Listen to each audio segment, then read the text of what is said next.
Dios bendiga. Sean bienvenidos a el próximo capítulo de esta interesante serie que empezamos, la historia de la iglesia.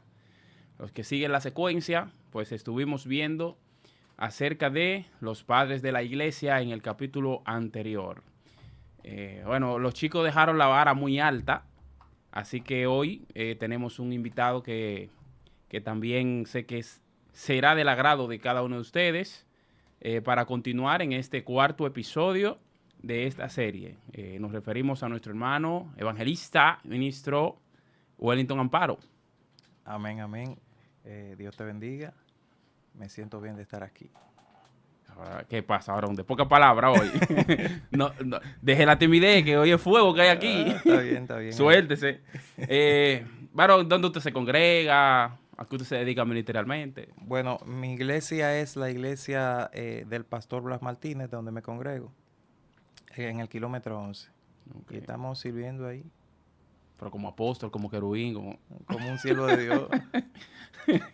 Gloria a Dios. Varón, entonces, introduciendo, ¿verdad?, el tema, nosotros hemos visto el desarrollo de la iglesia, ¿verdad? Desde la iglesia, desde el judaísmo a la iglesia apostólica, lo que ocurrió en la iglesia apostólica, el mensaje, el poder que se manifestó, luego de que mueren los apóstoles, pues los padres de la iglesia, que son los que continúan, ¿verdad?, digamos, con la batuta, el liderazgo, el mismo mensaje, los ideales. Y hemos llegado entonces a la iglesia perseguida. Entonces, en esa iglesia perseguida, antes de entrar en materia, me gustaría saber cuál fue el contexto histórico, ¿verdad? ¿Qué era lo que estaba pasando antes de nosotros entrar de lleno con hablar de este periodo? Sí, bien, mira. El periodo de la iglesia perseguida inicia en el año 100. En el año 100, con la muerte del último de los apóstoles, el apóstol Juan, que murió en el año tercero del reinado de Trajano. Domiciano lo agarró preso, lo desterró a la isla de Pasmo y muere en el año tercero del reinado del próximo emperador, que era Trajano. Pero bien, antes de eso, hubieron una serie de sucesos que hay que estudiar para saber qué pasa y cómo entramos, en qué circunstancias se encuentra la iglesia.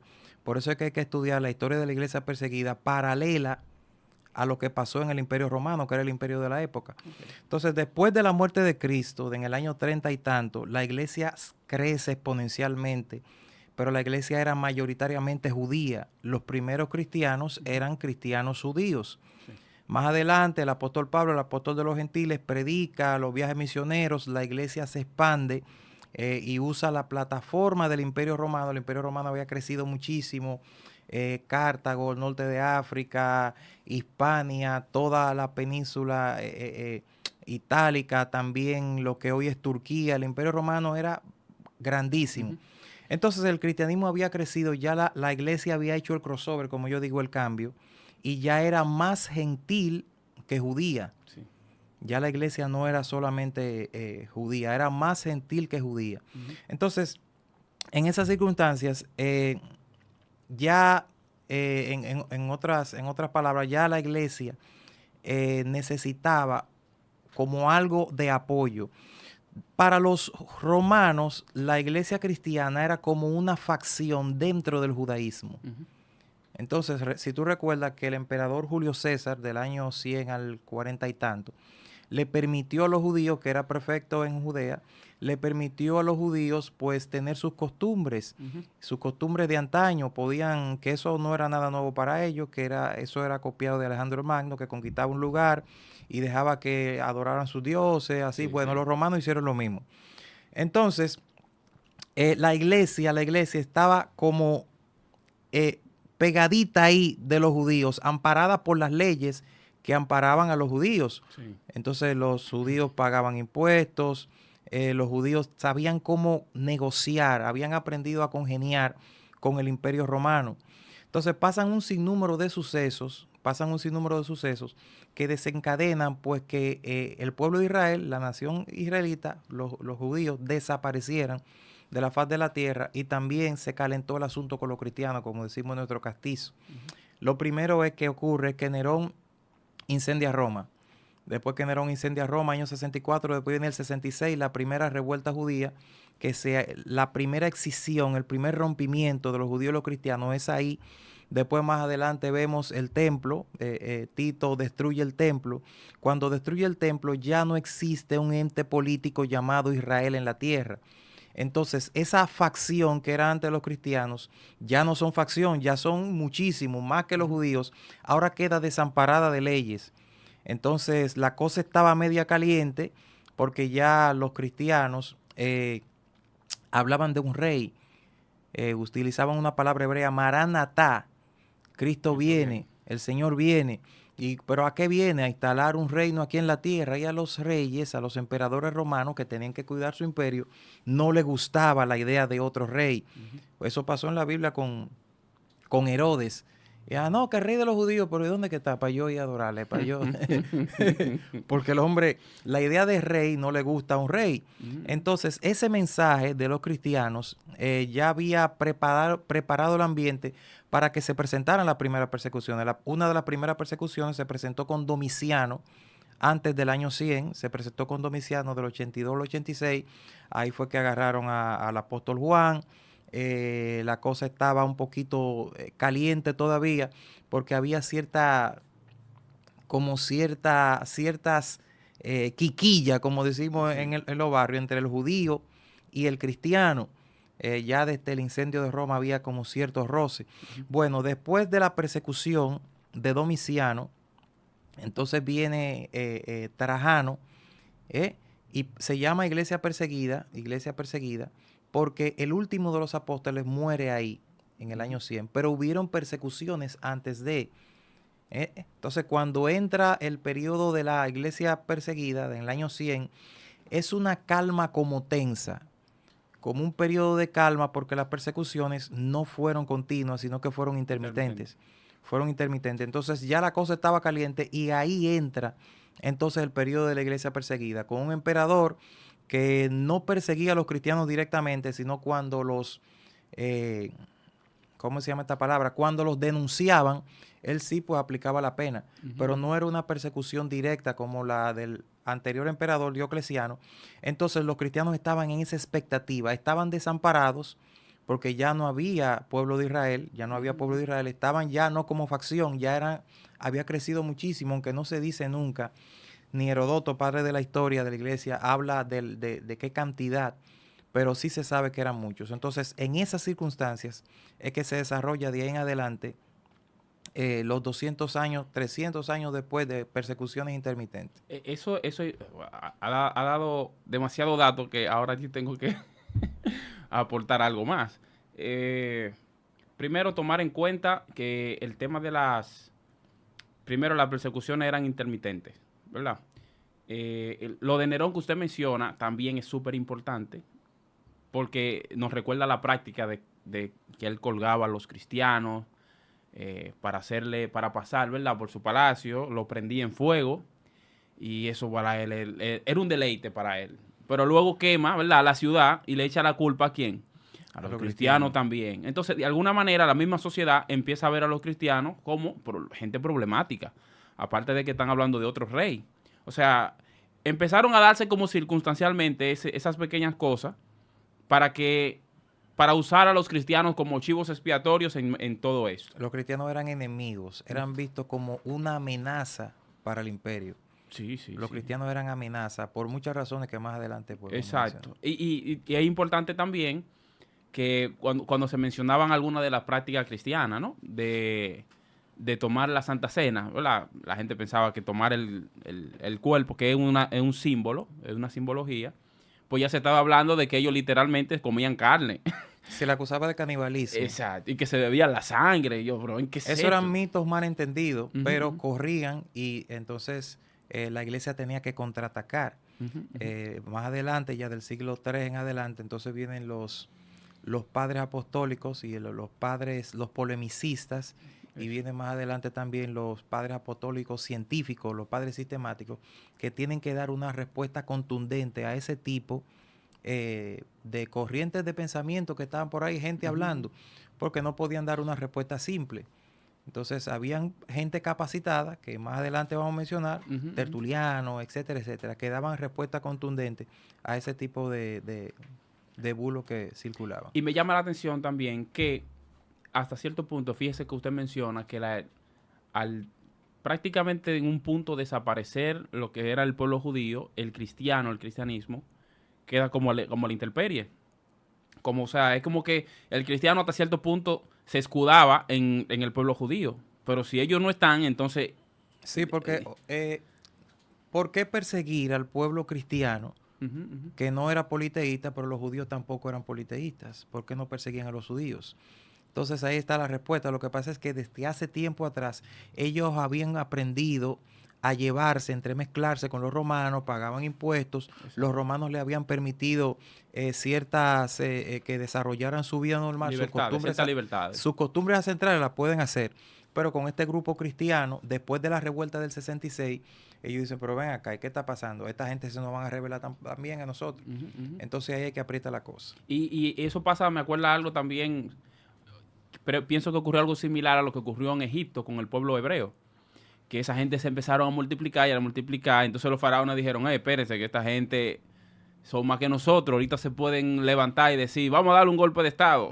Entonces vamos a someterlo ahora que podemos. Eran una amenaza a los cristianos. Entonces para los cristianos básicamente era lo mismo en ese contexto. Claro, ellos mismos no se percibían así, porque no era su fin. Lo que pasa es que el motivo, la parte fundamental, el punto focal, como dicen, el leitmotiv de las persecuciones era un motivo político. Ujú, Los cristianos dejaban pérdida por todos los lados. Los cristianos dejaban pérdidas económicas al imperio porque no comían carne sacrificada a los ídolos. ujú. Toda esa, ¿cómo se llama? Quincallería. Bueno, el apóstol Pablo habla, en Hechos habla, que vendían templecillos de plata, todo eso que Ujú, tiene ujú. que ver con los cristianos no compraban nada de esto, le llamaban antisociales. Eh, Aparte del motivo político también, que adoraban a un solo Dios. Entonces, eso era algo que también causaba, pero ven acá, ¿qué es lo que se creen esta gente? Sí, Y es que sí. el Dios de ellos es mejor que el de nosotros. Y hubo un emperador que construyó una estatua de Cristo y dijeron, no, es que el Dios de nosotros no está entre esos dioses. El Dios de nosotros está por encima de todos esos dioses. Entonces eso traía ciertos problemas. Sí, sí, o sea, es que el contexto que le tocó no era fácil, honestamente no era fácil, hay que reconocer esa parte. Entonces, eh, ¿cómo fue que empezaron a perseguir a los cristianos? Entonces, ya en ese sentido. O sea, estamos hablando de que los cristianos primero ya eran mal vistos por la misma, una facción de la sociedad, eran mal vistos por los emperadores. Contexto de que los judíos habían desaparecido y ya no había manera de escudarse con ese grupo. Entonces, las persecuciones. Bueno, las persecuciones fueron intermitentes y hubieron algunas que fueron más drásticas que otras. Eh, Entre las primeras persecuciones, porque mira, por eso te dije al principio que hay que estudiar lo que pasó con el Imperio Romano. Los primeros 5 emperadores del siglo primero al segundo, que le llamaban los 5 emperadores buenos, Nerva, Trajano, Antonino Pío, Adriano y Marco Aurelio, ellos no perseguían per se, bueno, Marco Aurelio sí después, pero no perseguían, sino cuando había una denuncia, ellos Ujú. iban y aplicaban la pena. Adriano también hizo una persecución terrible. Hubo uno, Plinio el Joven, que era prefecto, gobernador en Bitinia, que le preguntó a Trajano, esa carta famosa que está en el libro de Justo González, le preguntó, ¿qué yo voy a hacer con esta gente? ¿Cómo es que tú, ¿Cómo tú lo manejas? cómo tú manejas esta gente? Y él dijo, mira, yo le doy a ellos 3 oportunidades. Primero digo que tienen que maldecir a Cristo, tienen que ofrecer incienso al emperador. Pues, si no, entonces aplíquese la pena. Y Plinio dijo una frase contundente. Y él dice, no, es imposible, porque los verdaderos cristianos no niegan a Cristo. Lo que tú me dices que yo le ponga a ellos, que le imponga a ellos, eso no se va a dar. Con ellos no funciona. Ujú. Ya ellos habían visto cómo esta gente estaba dispuesta a dar la vida, ¿eh? Por causa de Cristo. Ujú. Entonces, esas fueron una de las primeras. Marco Aurelio fue una persona, un filósofo estoico de los más brillantes. De hecho, están sus meditaciones en internet que corren siempre por ahí. Ujú. Un hombre culto, un hombre justo, un hombre con una sabiduría. No se explica de qué forma este hombre con esa sabiduría y con esa... fue uno de los mayores perseguidores de los cristianos, junto con Adriano también, que pues tú sabes que la última revuelta judía en el 135 con Bar Kokhba, ahí ya desaparece Israel para siempre. De ahí en adelante se armó una persecución con Adriano, después viene Marco Aurelio con una persecución terrible también, porque él tenía prejuicio con los cristianos. Él tenía prejuicios, él siempre hacía memoria de los buenos años del Imperio Romano y decía que esos buenos años lo tuvieron porque ellos eran fieles y eran más devotos a sus dioses.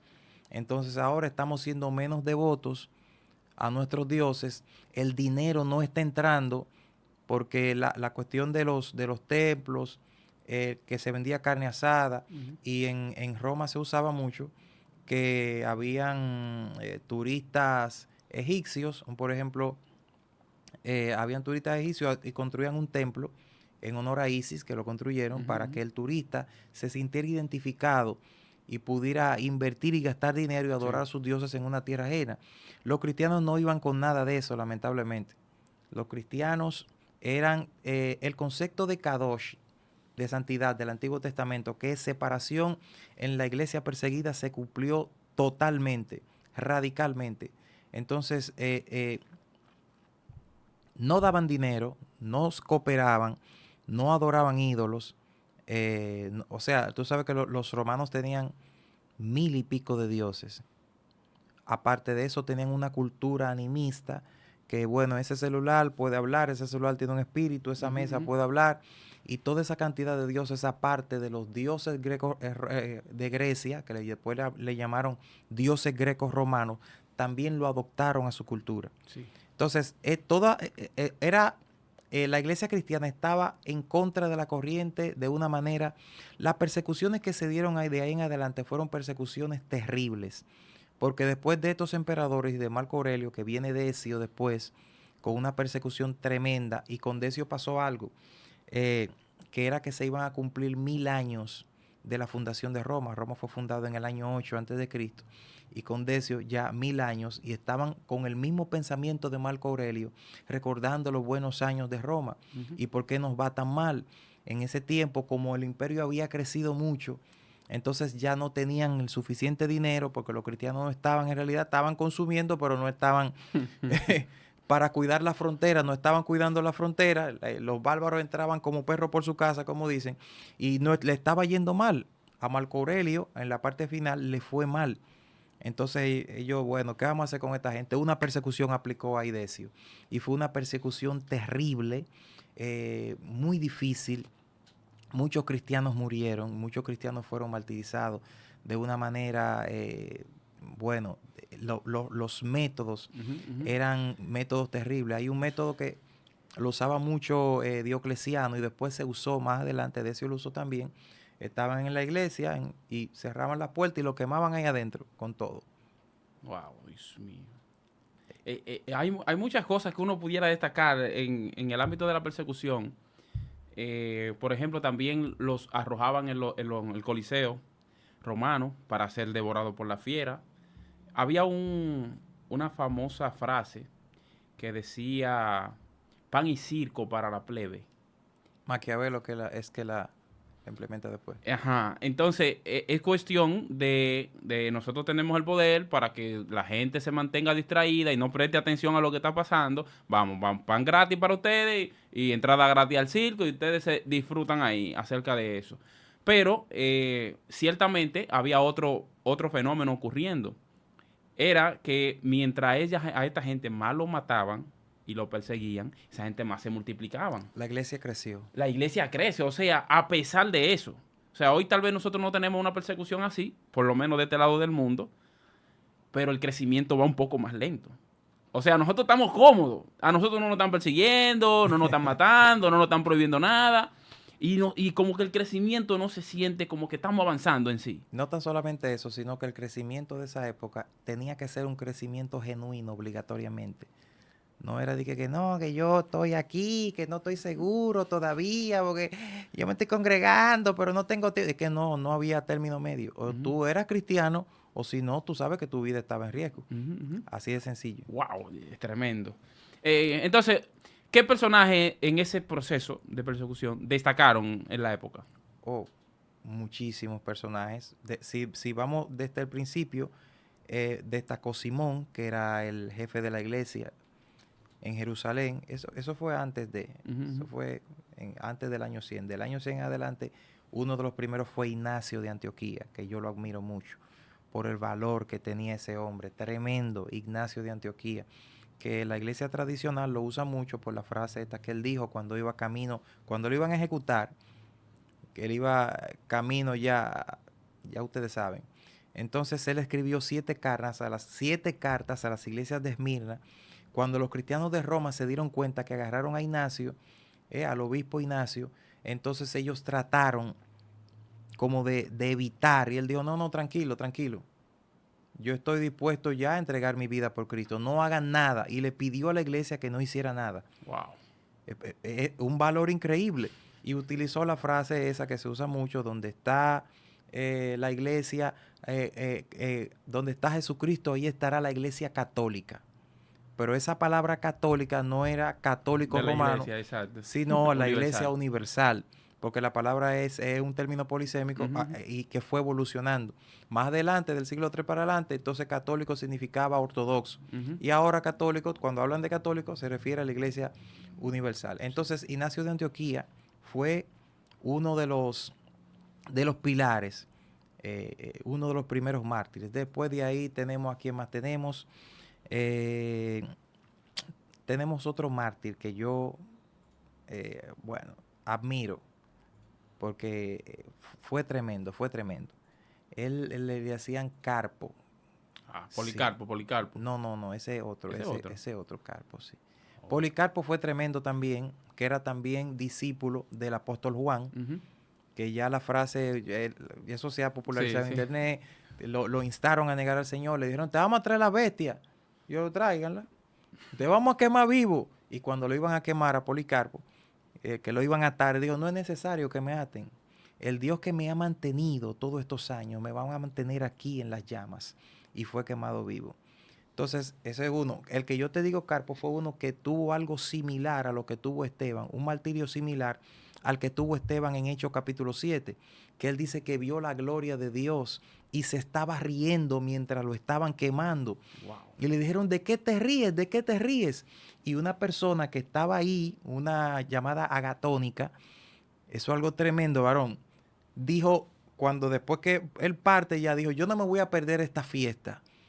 Y hoy es el día de yo también sufrir este martirio y estar en los brazos del Señor. Y mucha gente le dijo, parece que andaba con su familia, oye, no, estás cometiendo un error, hazlo por tus hijos. Parece que tenía los hijos ahí, Agatónica. Y hay muchas historias tremendas de muchos mártires que murieron de una manera tremenda y con su fe en alto en los tiempos más difíciles. ¿Cuáles más podemos mencionar? ¿O lo dejamos ahí? Sí, lo dejamos ahí porque si abarcamos eso, tenemos que abarcar más contenido. Pero está brillante, la verdad. Eso hasta ahí uno pudiera hacer la comparación o el símil de eso que ocurrió en ese periodo de esa manera y cómo la gente murió por un ideal convencido. O sea, hoy día hay poca gente que está dispuesta a morir por un ideal. Nadie, varón. Entonces es complicado porque yo digo, ¿cómo es posible que en esa época con todo en contra, que tal vez si alguien hubiese negado a Cristo en el momento, hubiese estado hasta justificado por muchos de nosotros hoy? Porque uno dice, no, espérate, que van a matar a mi familia, van a matar a mi hijo, van a matar a mi esposa. Que algunos negaron a Cristo, vale la pena decirlo. Unos negaron a Cristo, otros se sometieron al martirio, pero había otros que buscaban el martirio. Se sentían orgullosos de eso. Cuando te digo, volviendo atrás, que nadie hoy en día, no estoy exagerando, porque hoy en día se nubla, no ha llovido todavía, se nubla, no, pues yo no voy para allá. y que si me agarra ese aguacero, yo no puedo salir lloviendo. Entonces, un contraste. Entonces somos de sal, de azúcar hoy. Bueno, si toco esa tecla me hundo, pero no es lo mismo el contraste de la iglesia de hoy con la iglesia en ese tiempo, que era una iglesia que estaba en un proceso infantil, estaba naciendo. No tenía las facilidades que nosotros tenemos, no tenía este material. Habían iglesias que solamente tenían una hoja, otras tenían un libro, no había copiadora. Pero su fe era tan fuerte Y además tenían la esperanza de que iban a ver al Señor y que el Señor vendría a instalar su reino aquí en la tierra. Oye, Wow. increíble. O sea, fíjese la importancia de la fe. Hace un tiempo nosotros comentábamos que la gente, hablando específicamente de nuestra realidad en República Dominicana, había un tiempo como de ignorancia.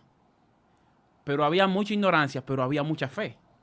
Entonces había gente que iba a lugares lejos, o sea, la fe lo movía a hacerlo. Entonces luego llegamos de un tiempo a un tiempo de conocimiento, pero tenemos una fe demasiado, demasiado débil. Cualquier cosa nos tuerce, nos mueve, Ese cualquier cosa nos conocimiento. hiere. Entonces es como que hay que buscar el balance, porque no es posible que el conocimiento te aleje de la fe. Entonces es como básicamente hablar de fe y religión, ¿verdad? Sí. Entonces hay gente que piensa que no, si usted es cristiano y cree en la ciencia, usted no tiene fe. No, no podemos estar en esos extremos. O sea, si el Señor nos permite tener el conocimiento hoy, vamos a pegarle eso a la fe y vamos a ser mejores. Mejores creyentes, mejores expositores, mejores cristianos, mejores padres, mejores hijos, mejores vecinos, mejores entes sociales. Pero cuando uno ve cristiano con tanto conocimiento, pero su vida dice tan poco, es preocupante esa Yo no lo parte. creo tanto así, que tú tienes conocimiento, pero no tienes poder, o tú tienes poder o no tienes conocimiento. Son concomitantes para mí, Ujú. porque el conocimiento es poder. El conocimiento es poder. Ujú, ujú. Entonces no es posible que tú tengas un supuesto poder y que tú no estés, porque el poder sale de aquí, es la palabra que transforma. Así es. Tiene que tener, el conocimiento ya de por sí trae poder, y si tiene poder, tiene que tener conocimiento. Exacto. Wow, Aaron, qué tema está bueno el tema. Eh, ¿Qué resultado entonces produjeron estas persecuciones, estas muertes, estos líderes que se levantaron a pesar de las circunstancias? ¿Qué resultados produjeron entonces en esa iglesia? Oh, bueno, el primer resultado fue que la iglesia creció. La iglesia creció en medio de la persecución. Aunque no consta, y bueno, permíteme inyectar esto aquí, aunque esto no consta como un avivamiento ni está registrado, pero para mí uno de los avivamientos más genuinos se produce en este periodo. Cómo la iglesia crece sin tener un material a mano, sin tener la regla de fe a mano y conducta, que es la palabra de Dios. Era más un conocimiento oral, aunque ya estaban circulando los libros del Nuevo Testamento. Ujú. Mateo estaba circulando ya, y el Evangelio de Juan también, del 125 en adelante estaba circulando, pero no tenían tanta facilidad. No todo el mundo sabía leer tampoco. Ujú, ujú. Entonces, la iglesia creció, número uno. Número dos, la iglesia se mantuvo unida en medio de esta persecución, se mantuvo unida. Muchas decisiones se tomaron, la iglesia usó muchas estrategias para la unidad de la iglesia. Una estrategia que usaron fue con Ignacio de Antioquía. Antes de Ignacio, en la carta de primera de Clemente, se habla de que los obispos eran iguales con los pastores, y eso es lo que dice Pablo. Después de Ignacio, se pone, de Ignacio de Antioquía, en sus cartas, a los obispos por encima de los pastores, probablemente para tomar decisiones rápidas, porque no había WhatsApp. Déjame tirarle por WhatsApp, señores, están persiguiendo. No había las facilidades y no había tiempo de discutir mucho. Para tomar decisiones rápidas, la iglesia utilizó ese método. La iglesia creció y también estaba unida unida en el sentido doctrinal. Ujú, ujú. Tenían una misma línea de pensamiento bíblico.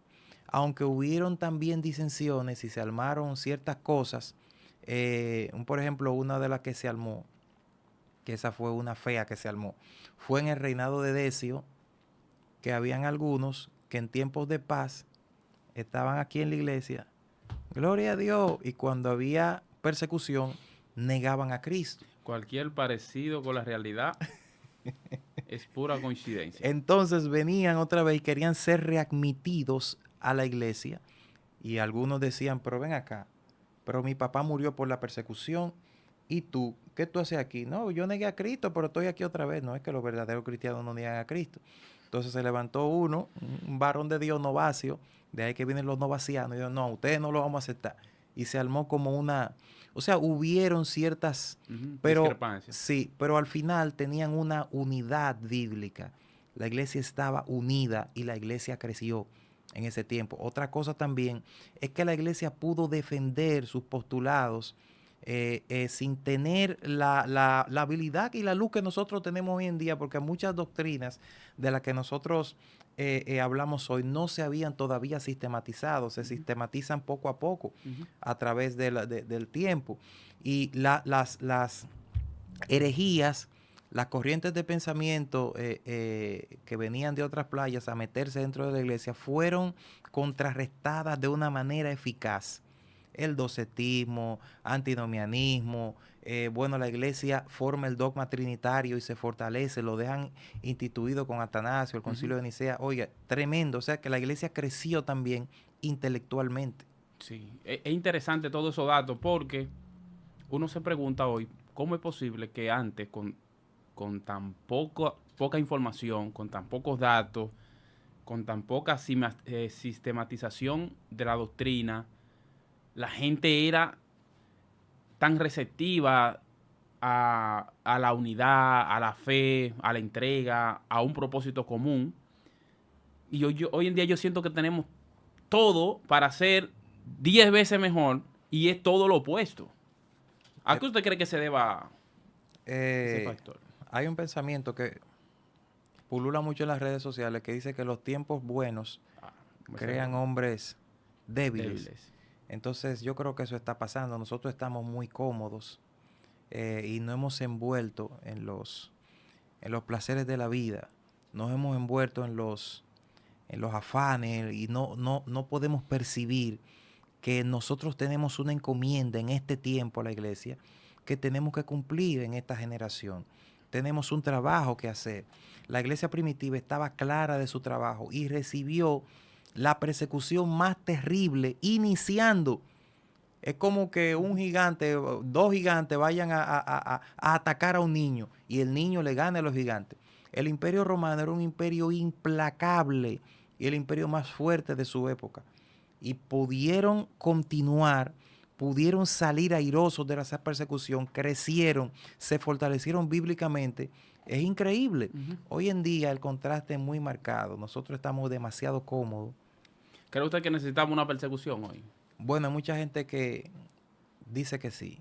Y la persecución va a venir, no va a venir. Yo opino, yo opino que en otro tema, que va a venir un tipo de persecución difícil, no tanto como esa, pero antes del retorno de Cristo va a venir una persecución difícil, porque los postulados que están por ahí sonando de todas estas ideologías, y tarde o temprano eso va a tratar de establecerse a la mala, y nosotros vamos a tener que decidir de qué lado estamos, y eso va a traer persecución. Sí, wow, tremendo, tremendo. Eh, ¿Cómo entonces cree usted, o por qué razón cree usted que esos cristianos, en medio de esas dificultades, o por qué razón, aceptaron morir? ¿No era más fácil negarlo y decir, me convierto ahorita, como ese grupo que usted menciona? O sea, era más fácil, no, yo me salvo ahora, salvo mi pellejo y luego vuelvo a la iglesia como que no ha pasado nada. El Señor me va a perdonar. Es que tenían una fe inquebrantable, y ellos estaban seguros que después de la muerte ellos iban a tener un encuentro con el Señor. En la mayoría de los diálogos de los mártires, ellos afirman que hoy me voy a ver con Jesús, voy a tener un encuentro con el Señor. Wow. Era fácil, claro, salir de eso y negarlo, pero ellos tenían un compromiso de vida o muerte. Ser cristiano en ese tiempo no era como nosotros lo vemos ahora. Ellos estaban comprometidos, una fe inquebrantable, o la muerte o Cristo, que no es lo mismo que nosotros pasamos Hay hoy. hay una canción que se ha hecho hasta un meme, que hay unas cuantas señoras cantando, como que Cristo viene o algo así. No recuerdo cómo es la canción, eh, pero hay una que desafina en Mm. la canción y dice, sí, señor, pero no ahora, no venga ahora, no me lleve ahora. Es como si de alguna manera nosotros quisiéramos estar con Cristo porque es mucho mejor, pero no queremos morir. esa sensación de que nosotros queremos gloria y queremos reino, pero sí la necesidad de pasar por un camino por el Gólgota, sin tener corona de espina, sin ser crucificado. Yo siento que ese tipo de cristianismo es que hoy día yo siento que se está como, eh, no sé si generalizando para mal, pero hay mucha gente que quiere eso, quiere la gloria de Dios, pero no quiere sacrificio. Quiere estabilidad. Y hoy día estamos, como usted mencionaba al principio, como hasta cierta manera acomodándonos tanto aquí que nos olvidamos del reino. Y ya siento que hasta por cliché es que decimos que queremos irnos con Cristo. Queremos irnos con Cristo, pero no ahora, porque ahora yo estoy bien. Ahora yo estoy en el gobierno, yo estoy ganando bien, tengo mi casa de lujo, tengo mi carro de lujo. Yo quiero que Cristo venga, pero no ahora.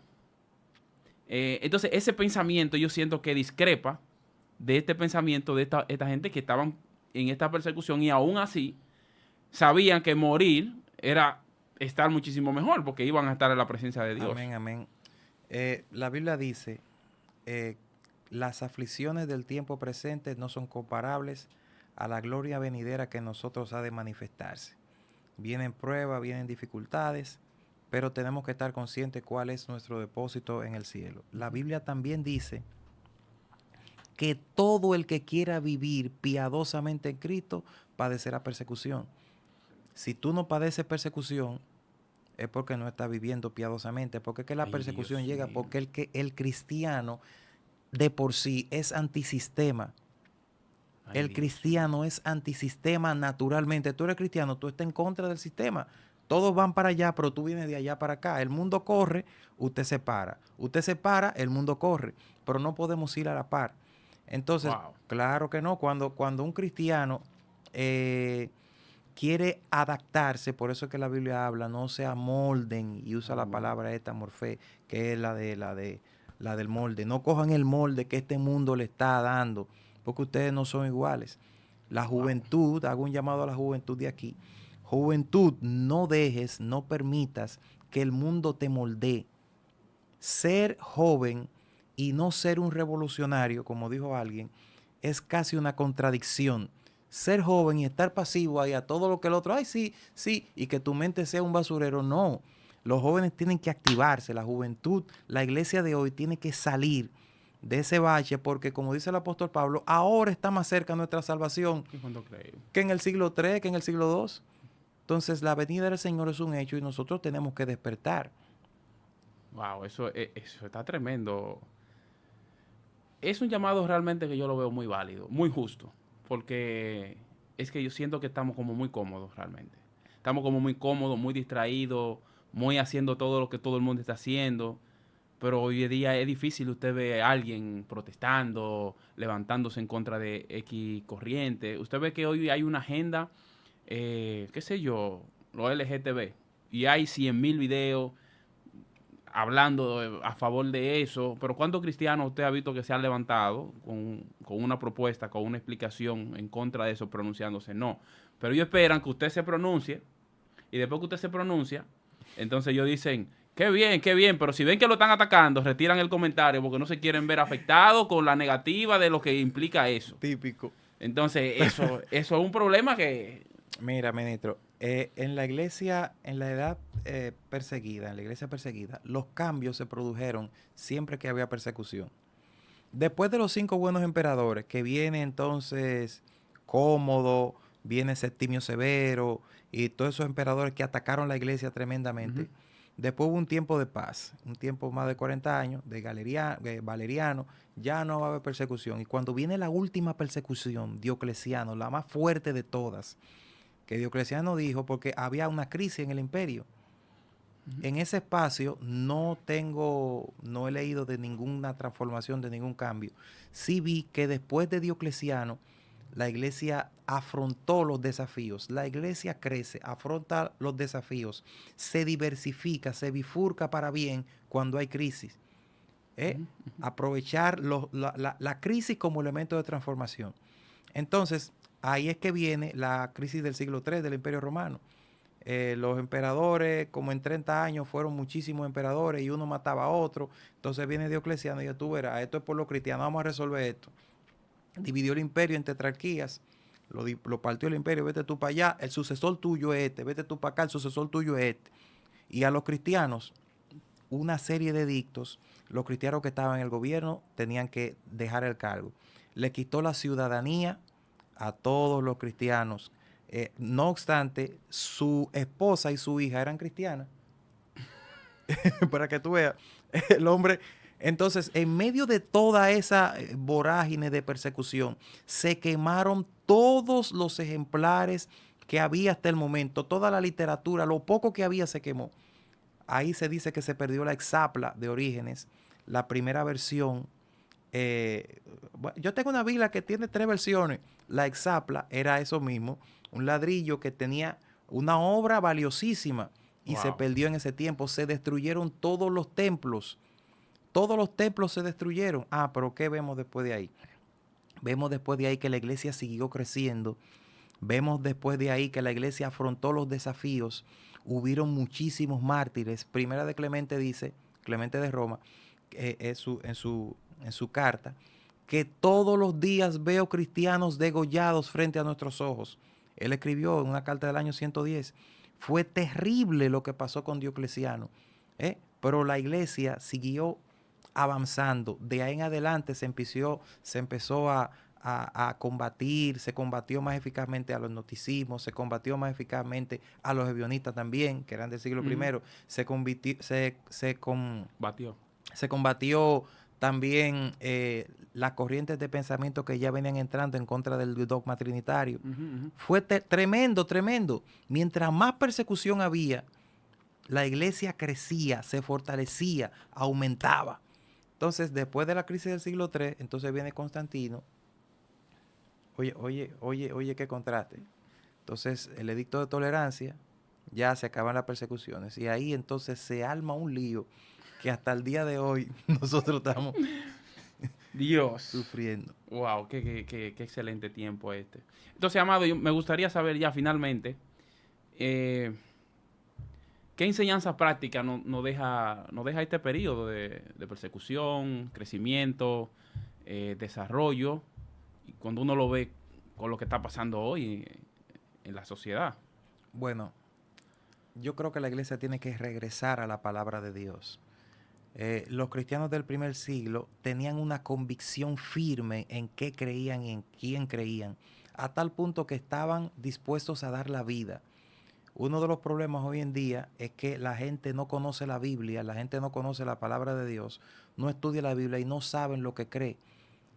La fe viene por el oír la palabra de Dios. Tú tienes que conocer la Biblia, conocer la palabra de Dios, lo que dice ahí, para que eso produzca fe en ti.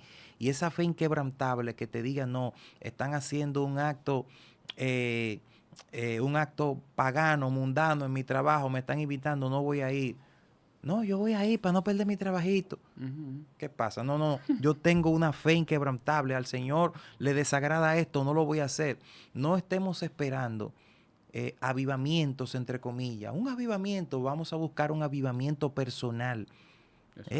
Vamos a buscar un avivamiento que nos acerque a la palabra. Vamos a buscar un avivamiento que nos ayude a regresar al primer amor.